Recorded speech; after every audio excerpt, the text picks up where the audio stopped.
আসসালামু আলাইকুম। আশা করি সবাই ভালো আছেন। আমরা গত পর্বে দেখেছিলাম কিভাবে ড্রপশিপিং এর জন্য একটি ওয়েবসাইট তৈরি করতে পারি। তো আপনি ডোমেইন হোস্টিং কিনবেন। কেনার পরে হোস্টিং প্রোভাইডার থেকেই আপনি ওয়ার্ডপ্রেসটি সেটআপ করে নেবেন এবং ওয়ার্ডপ্রেসটি সেটআপ করার পরে আপনারা এমনই একটি ওয়ার্ডপ্রেস ড্যাশবোর্ড দেখতে পাবেন। এখানে আমরা মূলত ওয়েবসাইট তৈরি করার জন্য যে কাজগুলো আছে সেগুলো এখানেই আমরা করে থাকি আহ, এবং এই ড্যাশবোর্ড ব্যবহার করার মাধ্যমে আমরা আমাদের পরিপূর্ণ ওয়েবসাইটটি তৈরি করব। তো চলুন কথা না বাড়িয়ে আমরা চলে যাই আমাদের ওয়েবসাইট তৈরির কাজে। ওয়েবসাইট যখন আপনি এনভায়রনমেন্টে প্রবেশ করবেন তখন সাধারণত ইন্টারফেসটা এমন হবে। আমি প্রথমেই আহ, ছোট্ট একটা সামারাইজ অথবা বলতে পারেন ড্যাশবোর্ড পরিচিতি দিয়ে দিই। হ্যাঁ, তাহলে এতে আপনাদের ড্যাশবোর্ডটা সম্পর্কে একটা আইডিয়া থাকবে এবং ম্যানেজমেন্ট করতে আপনাদের কাছে একটু সহজ লাগবে। তো এটা হচ্ছে কি একেবারে ফ্রেশ একটা ড্যাশবোর্ড। আমরা যখন বিভিন্ন থিম অথবা বিভিন্ন প্লাগইন ব্যবহার করব তখন এই ড্যাশবোর্ডের এই পাশে আরো অনেকগুলো আইটেম চলে আসবে। হ্যাঁ, অবশ্যই সেটা থিমের এবং প্লাগইনের ফাংশনালিটির উপর ডিপেন্ড করে এখানে অনেকগুলো জিনিস চলে আসবে। তবে এখন আমাদের ওয়েবসাইটে কোনো প্লাগইনস নাই, থিম আছে একটি, তবে সেটা হচ্ছে ডিফল্ট থিম, যেটা আসলে সাধারণত ব্যবহার করা হয় না। মানে ওই থিমে আমাদের যে ফাংশনালিটি গুলো প্রয়োজন হবে সেগুলো আসলে ওই থিমে থাকবে না। যে ডিফল্ট থিমটি থাকে আপনার ওয়ার্ডপ্রেসে, সে ডিফল্ট থিমটিতে তেমন একটা ফাংশনালিটি দেওয়া থাকে না, তার জন্য মূলত এখানে তেমন একটা আহ, আমরা অপশন দেখতে পাচ্ছি না। তো প্রথমেই হচ্ছে গিয়ে ড্যাশবোর্ডে আমরা দেখতে পাচ্ছি ওয়েলকাম টু ওয়ার্ডপ্রেস। এখানে সামারাইজ, পুরো ওয়েবসাইটের একটা সামারাইজ ইনফরমেশন বা ডাটা এখানে জাস্ট তুলে ধরা হয়েছে। যখন বিভিন্ন প্লাগইন আমরা ইনস্টল করব সেই প্লাগইনসের ডাটা এখানে আমরা দেখতে পারবো। হ্যাঁ, তো এরপরে এই ড্যাশবোর্ড আন্ডারে আছে আপডেটসে যদি আমরা যাই তাহলে আমরা যে থিম প্লাগইনস গুলো ওয়েবসাইট তৈরির কাজে ব্যবহার করি সেগুলো অনেক সময় ব্যাকডেটেড হয়ে যায় অথবা নির্দিষ্ট কিছু দিন পর পর আমাদের সেগুলো আপডেট দেওয়ার প্রয়োজন হয়। কি কি আপডেট দিতে হবে অথবা কোন কোন প্লাগইন গুলোকে আমাদের আপডেট করতে হবে সেগুলো একসাথে এখানে দেখা যায়। এই যে প্লাগইনস, থিমস, আর একটা হচ্ছে কি যে ওয়ার্ডপ্রেসও কিন্তু আপডেট দিতে হয়। এখানে আপডেট দেওয়ার জিনিস হচ্ছে তিনটা। আমরা যেরকম ফোনের সাথে যদি কম্পেয়ার করি, আমাদের ফোনের অ্যান্ড্রয়েড যে ভার্সন আছে অথবা ফোনের যে আইওএস এর যে ভার্সনটা সেটাও কি আপগ্রেড করা যায়। এরপর এর ভিতরে থাকে বিভিন্ন অ্যাপ্লিকেশন অ্যাপস, সেই অ্যাপসগুলো আমরা আপডেট দিয়ে থাকি। এবং ফোনের যে থিমস, হ্যাঁ, সেই থিমসগুলোও কিন্তু অনেক ফোনে আপডেট দেওয়ার অপশন থাকে। তো সিমিলারাইজ এখানে সেটার সাথে কম্পেয়ার করতে পারেন যে এই যে ওয়ার্ডপ্রেসের কোর যে ভার্সন সেটাই হচ্ছে গিয়ে আপনার অ্যান্ড্রয়েড ফোনের আপনার আইওএস যে অপারেটিং সিস্টেম থাকে সেটার সাথে কম্পেয়ার করতে পারেন। এবং অ্যাপিয়ারেন্স থেকে থিমস, যেগুলো মানে এই থিমসের আন্ডার যেগুলো থাকবে সেগুলো হচ্ছে গিয়ে মোবাইলের সাধারণত থিমস বলতে আমরা যেটা বুঝি সেটাও ধরতে পারেন। আর প্লাগইনস গুলোকে আমরা মোবাইলের সাধারণ অ্যাপ্লিকেশন যেগুলো সেগুলো ধরতে পারি। তো এগুলো যেগুলো আপডেট করার প্রয়োজন হবে, আপডেট চাইবে, সেগুলো একসাথে এখানে আমরা দেখতে পারবো, এখান থেকে আপডেটও করতে পারবো। এরপরে আমরা দেখতে পাচ্ছি পোস্ট। এই পোস্টে যখন আমরা যাব এখানে মূলত আমরা সাধারণত বিভিন্ন ওয়েবসাইটে ব্লগ পড়ি। হ্যাঁ, তো এই ব্লগগুলো সুন্দর করে সাজিয়ে লেখার প্রয়োজন হলে আমরা এখান থেকেই মূলত ব্লগ পাবলিশ করি। এই যে এখানে অ্যাড নিউ পোস্ট থেকে নতুন একটি পোস্ট তৈরি করা যাবে, অথবা এখানে অ্যাড নিউ পোস্ট এখানেও আছে। সেই পোস্টগুলোকে বিভিন্ন ক্যাটাগরি এবং ট্যাগে সাজানো হয়। হ্যাঁ, যেরকম একটা প্রোডাক্ট, আমি মনে করি একটা ওয়াচ দিয়ে একটা পোস্ট লিখলাম, সেটা মনে করেন ওয়াচ ক্যাটাগরিতে থাকবে। এবং একটা পাওয়ার ব্যাংক সম্পর্কে বিস্তারিত লেখার জন্য একটা আর্টিকেল লিখলাম, সেটা ধরেন পাওয়ার ব্যাংকের আর্টিকেলে থাকবে বা ক্যাটাগরিতে থাকবে। এইরকম এই ক্যাটাগরি এবং ট্যাগস গুলো এখান থেকে আমরা কন্ট্রোল করতে পারি। আর যে পোস্টগুলো আমরা পাবলিশ করব সেই পোস্টগুলোই মূলত এই যে অল পোস্ট, এখানে সবগুলো একসাথে আমরা দেখতে পারবো। এখান থেকে আমরা ডিলেট, এডিট, কুইক এডিট, হ্যাঁ, অনেক কিছু করতে পারবো। তো এই ছিলই সংক্ষিপ্ত পোস্ট নিয়ে আলোচনা। তারপর আছে মিডিয়া। আমরা পোস্টে, পেজে অথবা প্রোডাক্টের জন্য যে ইমেজগুলো ব্যবহার করব সকল ইমেজ আমরা এখানে দেখতে পারবো এই মিডিয়াতে। হ্যাঁ, তো অ্যাড নিউ মিডিয়া ফাইল, আমরা যদি কোনো মিডিয়া ফাইল আপলোড করতে চাই এখান থেকে, সাধারণত আমরা যখন প্রোডাক্ট আপলোড করব, পোস্ট আপলোড করব, পেজ ডিজাইন করব, তখনই ইমেজ আপলোড করার অপশন সেখানে থাকবে। তবে এখান থেকে যদি আপনি চান যে আমার অনেকগুলো ইমেজ আছে এগুলো ওয়েবসাইটে বিভিন্ন জায়গায় ব্যবহার করা হবে, একসাথে আমি আপলোড করে দিই, তাহলে সেটা পারবেন এটি অ্যাড নিউ মিডিয়া ফাইলস থেকে। এরপরে আমরা দেখতে পাচ্ছি পেজেস।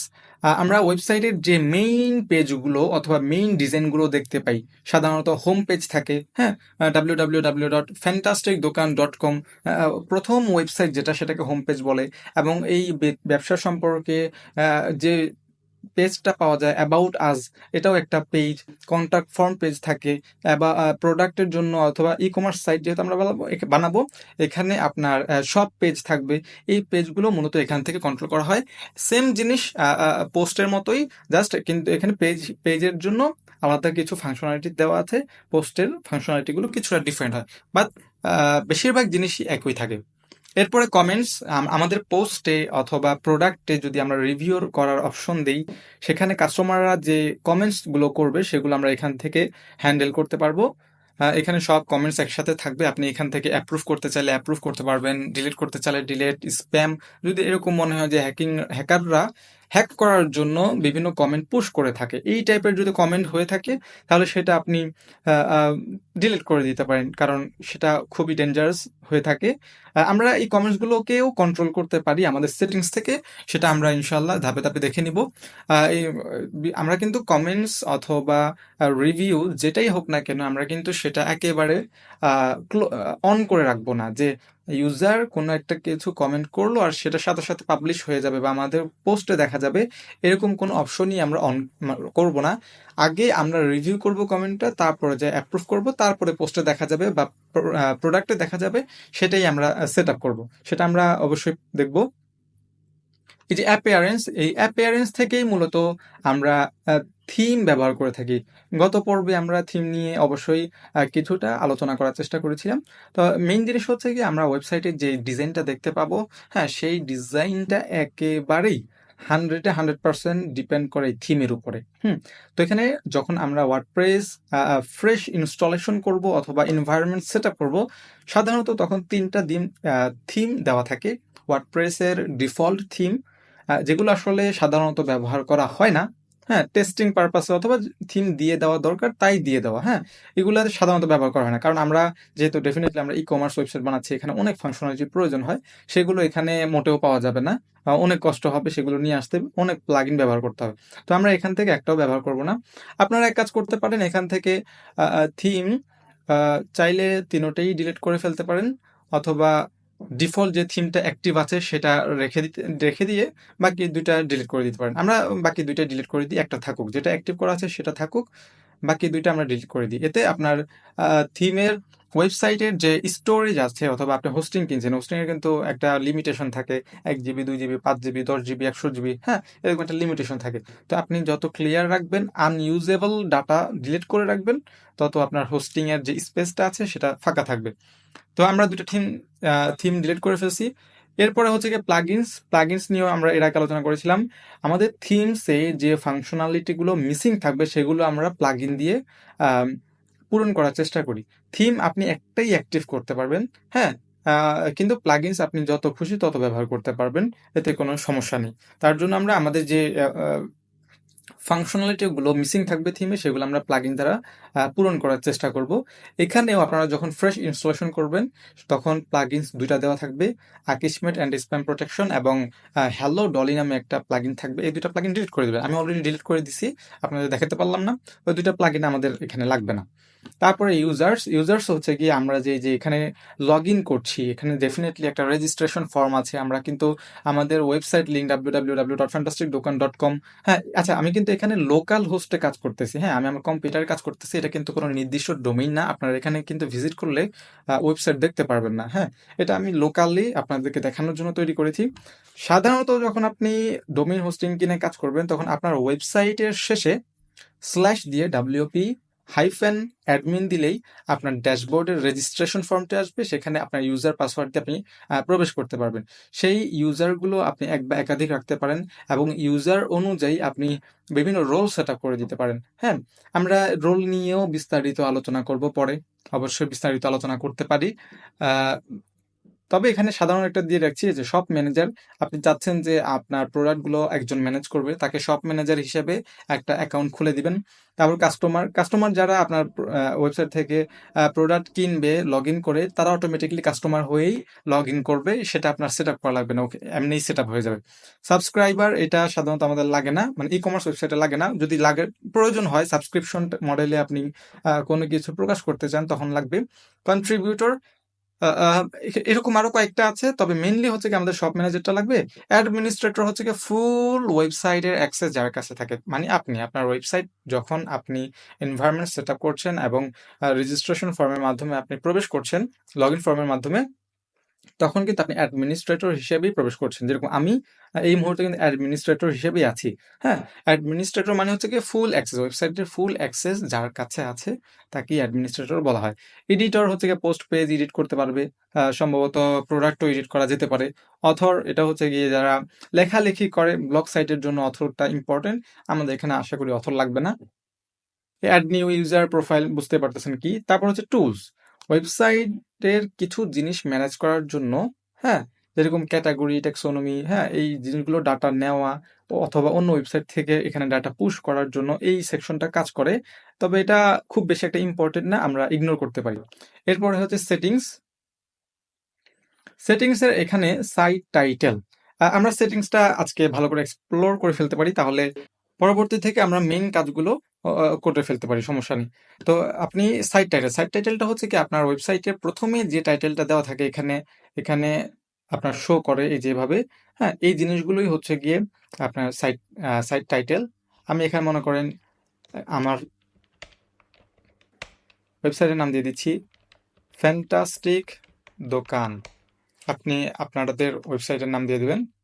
তারপরে ট্যাগলাইন, আপনার ওয়েবসাইটটা কোন ট্যাগলাইনের আন্ডারে কাজ করবে, অর্থাৎ এরকম দেওয়া থাকে online online shop, e commerce shop, অথবা মানে এরকম একটা ট্যাগ দিয়ে দিতে পারেন, ছোট ট্যাগ, এটা খুব বেশি বড় হওয়া যাবে না। অনলাইন, আমি আপাতত এটা দিয়ে দিচ্ছি, অথবা best online shop in BD, BD দিতে পারেন। তারপরে তারপর আর কোনো কিছুই আপনার ধরা লাগবে না। হ্যাঁ, এখানে সাধারণত আপনাদের ইমেল থাকবে। এটা আমার ডাম্মি ইমেল, এটা আমার ইমেল না। আপনাদের ইমেল দেওয়াই থাকবে যখন এনভায়রনমেন্ট সেট আপ করবেন। আর কিছুতেই আপনার হাত দেওয়া লাগবে না আসলে। আর যেহেতু আমাদের এটাই বাংলাদেশ বেসড ওয়েবসাইট থাকবে, এটা বাহিরের কোনো প্রয়োজন নাই, বাইরের কান্ট্রির মানুষদের তেমন কোনো প্রয়োজন হবে না। তাহলে আমরা এখান থেকে আমরা সাইট ল্যাঙ্গুয়েজ না, সাইট ল্যাঙ্গুয়েজ ইংলিশ থাকাটাই বেটার। ইউটিসি 6, ইউটিসি +6 দিয়ে দিবেন, যেটা আমাদের বাংলাদেশি ওয়াচ। তারপর ডেট ফরম্যাট আপনি যেভাবে দেখতে চান, টাইম ফরম্যাট যেভাবে দেখতে চান সেভাবে দিয়ে সেভ চেঞ্জ দিয়ে দিবেন। এরপরে রাইটিংয়ে আসলে আপনি ডিফল্ট পোস্ট ক্যাটাগরি, মানে আপনি একটা পোস্ট দিচ্ছেন, সেটা যদি আপনি ক্যাটাগরি সিলেক্ট করে না দেন, সেটা ডিফল্ট যদি সেট করে না দেন, তাহলে ডিফল্টভাবে কোন ক্যাটাগরি আন্ডারে যাবে সেটাই মূলত এখান থেকে সিলেক্ট করা হয়। আমাদের কোনো ক্যাটাগরি এই মুহূর্তে নাই, তার জন্য মূলত আনক্যাটাগরাইজড দেখা যাচ্ছে। এটা এখানে খুব বেশি ইম্পর্টেন্ট কিছু না, এটা আমরা স্কিপ করতে পারি। রিডিং থেকে এইগুলাতেও আমরা টুকিটাকি কাজ আছে। সেটা আসলে আমরা যখন ওয়েবসাইট সেট আপ করবো তখনই মূলত আমাদের কাজ আসবে। যেরকম এখান থেকে স্ট্যাটিক সিলেক্ট করে এখান থেকে হোম পেজ সিলেক্ট করে দিতে হবে, কিন্তু আমরা তো হোম পেজ এখন তৈরি করিনি। হ্যাঁ, তো বাকি কাজগুলো আসলে আমরা পরেই দেখবো, যখন আমরা আমাদের ওয়েবসাইট তৈরি করার পাশাপাশি আমরা বাকি কাজগুলো দেখবো। এই ছিল একটি ওয়ার্ডপ্রেস ওয়েবসাইটের সাধারণ ড্যাশবোর্ড পরিচিতি। আমরা আগামী পর্বে ইনশাল্লাহ একটি থিম সিলেক্ট করব, এবং থিম সিলেক্ট করার মাধ্যমে আমাদের ওয়েবসাইট তৈরির জন্য ধাপে ধাপে যে স্টেপগুলো ফলো করতে হবে সেগুলো আমরা করব। হ্যাঁ, তবে একটি কথা আমি বলে রাখি যে এই ওয়ার্ডপ্রেস তৈরি করার জন্য আমরা যেরকম হোস্টিং ডোমেইন কিনেছি, এই ওয়ার্ডপ্রেস ওয়েবসাইট তৈরি করার জন্য ভিতরে থিম প্লাগইনস গুলো নিয়ে আমরা ইতিপূর্বে কথা বলেছি, ওগুলোও কিন্তু প্রিমিয়াম পাওয়া যায়, অর্থাৎ কিনতে হয়। তো আমরা A to Z চেষ্টা করব 100% সব কিছু ফ্রি রাখার। তারপরেও আপনাদের যদি প্রিমিয়াম কোনো কিছু কেনার প্রয়োজন হয় অথবা প্রিমিয়াম কোনো কিছু ব্যবহার করার প্রয়োজন হয়, অবশ্যই সেটা আপনারা করবেন। তবে আমি ধরেই নিচ্ছি আপনারা এখানে খুব বেশি করে ইনভেস্ট করবেন না, সেই কথা চিন্তা করেই আমি এখানে যা কিছু ব্যবহার করব সবকিছু ফ্রি থাকবে। হ্যাঁ, অর্থাৎ আপনি ফ্রিতেই ওয়ার্ডপ্রেসের অ্যাড নিউ অ্যাড নিউ থিমে গিয়ে আপনি ইনস্টল করে ফেলতে পারেন কোনো প্রকার বাইং ছাড়া, পারচেস ছাড়া। এই প্রসেসেই মূলত আমি আমার ভিডিওগুলো তৈরি করব। তো আশা করি সবাই ভালো থাকবেন। আজকের মতো এখানেই বিদায় নিচ্ছি। আসসালামু আলাইকুম।